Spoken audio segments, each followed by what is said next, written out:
ವರ್ಷಾ ಬುಲ್ಲಮ್ಮ ಅಭಿನಯದ suspense crime thriller constable Kanakam season 1 ಎಷ್ಟು ದೊಡ್ಡ ಹಿಟ್ಟಾಗಿತ್ತು ಅಂತ ನಮ್ಮೆಲ್ಲ ಗೊತ್ತು. ಚಂದ್ರಿಕಾ ಎಲ್ಲಿ ಹೋದಳು? ಆ ಅಡವಿಗುಟ್ಟದ ರಹಸ್ಯವೇನು ಅನ್ನೋ ಕುತೂಹಲದೊಂದಿಗೆ ಸೀಸನ್ 1 ಕೊನೆಯಾಗಿತ್ತು. ಇಂದು ಆ ಎಲ್ಲ ಪ್ರಶ್ನೆಗಳಿಗೆ ಉತ್ತರ ಕೊಡಲು ETV ವಿನ್ನಲ್ಲಿ constable Kanakam season 2 release ಆಗಿದೆ. ಈ ಸೀಸನ್ ಹೇಗಿದೆ, ನೋಡಬಹುದಾ ಅನ್ನೋದನ್ನ ಇವತ್ತಿನ ವಿಡಿಯೋದಲ್ಲಿ ಡೀಟೇಲ್ ಆಗಿ ನೋಡೋಣ.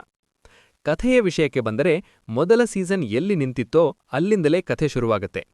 ರೇಪಲ್ಲೆ ಗ್ರಾಮದಲ್ಲಿ ನಡೆಯುವ ನಿಗೂಢ ನಾಪತ್ತೆ ಪ್ರಕರಣಗಳು, ಅದರ ಹಿಂದೆ ಇರುವ ರಾಜಕೀಯ ಪಿತೂರಿ ಮತ್ತು ಮಾಂತ್ರಿಕ ಶಕ್ತಿಗಳ ಹೆಸರಿನಲ್ಲಿ ನಡೆಯುವ ಅಕ್ರಮಗಳನ್ನ ಕನಕಂ ಹೇಗೆ ಭೇದಿಸುತ್ತಾಳೆ ಅನ್ನೋದೇ ಈ ಸೀಸನ್ನ ಜೀವಾಳ.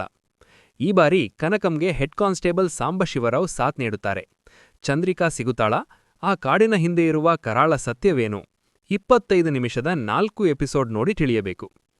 ಇನ್ನು ಪರ್ಫಾರ್ಮೆನ್ಸ್ ಬಗ್ಗೆ ಹೇಳಬೇಕೆಂದರೆ, ಕನಕಂ ಪಾತ್ರದಲ್ಲಿ ವರ್ಷಾ ಅವರು ತುಂಬಾ ನ್ಯಾಚರಲ್ ಆಗಿ ನಟಿಸಿದ್ದಾರೆ. ಒಬ್ಬ ಸಾಮಾನ್ಯ ಕಾನ್ಸ್ಟೇಬಲ್ ಭಯವನ್ನ ಬಿಟ್ಟು ಧೈರ್ಯವಂತೆಯಾಗಿ ಬದಲಾಗುವ ರೀತಿ ಅದ್ಭುತವಾಗಿದೆ. ರಾಜೀವ್ ಕನಕಾಲ ಇವರ ಅನುಭವದ ನಟನೆ ಸರಣಿಗೆ ದೊಡ್ಡ plus point.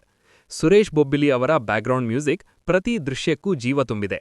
Thriller ಸೀನ್ಗಳಲ್ಲಿ music suspense ಅನ್ನ ಹೆಚ್ಚು ಮಾಡುತ್ತೆ. ಪ್ಲಸ್ ಪಾಯಿಂಟ್ಸ್: ಈ ಸೀರೀಸ್ 4 ಎಪಿಸೋಡ್ನಲ್ಲಿ ಮುಗಿಸಿದ್ದಾರೆ. ಗಟ್ಟಿಯಾದ ಕಥೆ ಮತ್ತು ಕುತೂಹಲ ಕೆರಳಿಸುವ ತಿರುವುಗಳು. ಸೀಸನ್ 1ಗಿಂತ ಈ ಬಾರಿ ಮೇಕಿಂಗ್ ಸ್ವಲ್ಪ ಬೆಟರ್ ಆಗಿದೆ.